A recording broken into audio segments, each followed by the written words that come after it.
अस्सलामु अलैकुम वरहमतुल्लाहि वबरकातुह। आज का पहला सवाल है, क़ुरबानी के दिनों में कोई शख्स मालिक निसाब हो गया लेकिन उस माल पर साल न गुज़रा हो तो क्या उसके लिए क़ुरबानी वाजिब हो जाता है? देखिए, क़ुरबानी के लिए माल पर साल गुज़रना शर्त नहीं है। ज़कात पर तो साल गुज़रना शर्त है, ज़कात के लिए साल गुज़रना शर्त है, लेकिन क़ुरबानी के लिए साल गुज़रना शर्त नहीं है। लिहाजा अगर कोई शख्स क़ुरबानी के 3 दिनों में से किसी भी दिन मालिक निसाब हो गया, 52.5 तोला चांदी के बक़द्र मिल्कियत का मालिक हो गया, यानी 3 दिनों में किसी दिन उसके पास 52.5 तोला चांदी जिसकी कीमत नेपाली 65-70 हज़ार के करीब बन रही है इस वक्त, अगर इतने माल का मालिक बन गया क़ुरबानी के दिनों में तो उसके ऊपर क़ुरबानी वाजिब हो जाता है। उसके लिए ज़रूरी है क़ुरबानी करना। साल गुज़रना क़ुरबानी के लिए शर्त नहीं है। दूसरा सवाल है, क्या क़ुरबानी अपने घर में करना ज़रूरी है? अगर बाहर क़ुरबानी कराया गया तो क्या क़ुरबानी अदा नहीं होगी? ये सोच, ये ख़याल कि क़ुरबानी घर पे ही करना ज़रूरी है, बाहर कराने से क़ुरबानी अदा नहीं होती है, ये सोच, ये ख़याल बिल्कुल गलत है।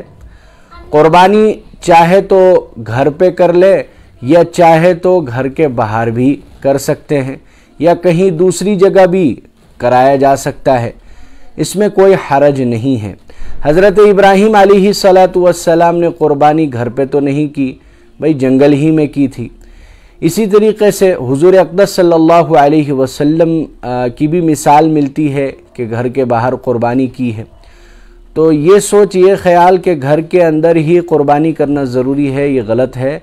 बल्कि घर पे भी कर सकते हैं, बाहर भी कर सकते हैं, दूसरी जगह भी जो है अपनी क़ुरबानी कराया जा सकता है, तो बिल्कुल इजाज़त है, इसमें कोई हरज नहीं है।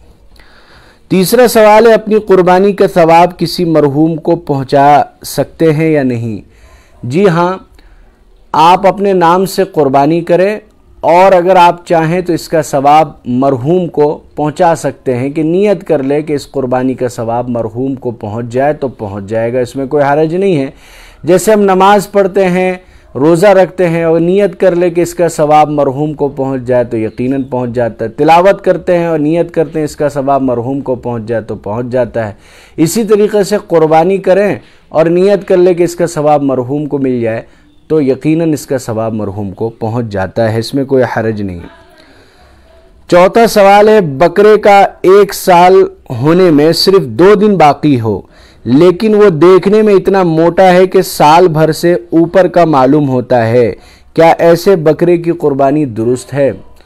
देखिए, ऐसा है कि अगर बकरा बकरी खसी मुकम्मल 1 साल का हो गया हो तभी उसकी क़ुरबानी दुरुस्त है। अगर 1 साल होने में सिर्फ 1 दिन बाकी है तब भी उसकी क़ुरबानी दुरुस्त नहीं। मुकम्मल 1 साल का होना ज़रूरी है तब उसकी क़ुरबानी दुरुस्त है। इसी तरीके से बड़े जानवर यानी बैल है, भैंस है, इनकी क़ुरबानी के लिए इनका 2 साल का होना ज़रूरी। अगर 2 साल होने में 1 दिन भी कम रह गया तो उसकी क़ुरबानी दुरुस्त नहीं है। तो ये समझने की है, छोटे जानवर बकरा बकरी खस्सी ये मुकम्मल 1 साल का होना ज़रूरी है। अगर 1 साल होने में 1 दिन भी रह गया तो उसकी क़ुरबानी दुरुस्त नहीं है। और आखिरी सवाल है, क्या कर्ज लेकर क़ुरबानी की जा सकती है? जी हाँ, अगर आपके ऊपर क़ुरबानी वाजिब है तो आप किसी तरह भी क़ुरबानी करेंगे।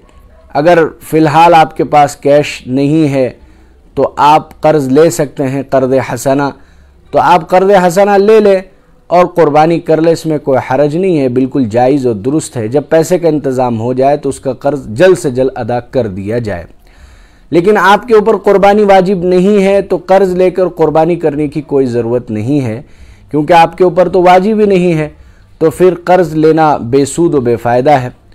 जायज़ तो है लेकिन बेहतर नहीं है कि इस सूरत में कर्ज़ दिया जाए, क्योंकि جب واجب ہوتا ہے انسان کے اوپر تبھی اس کو ہر حال میں ادا کرنا ہے.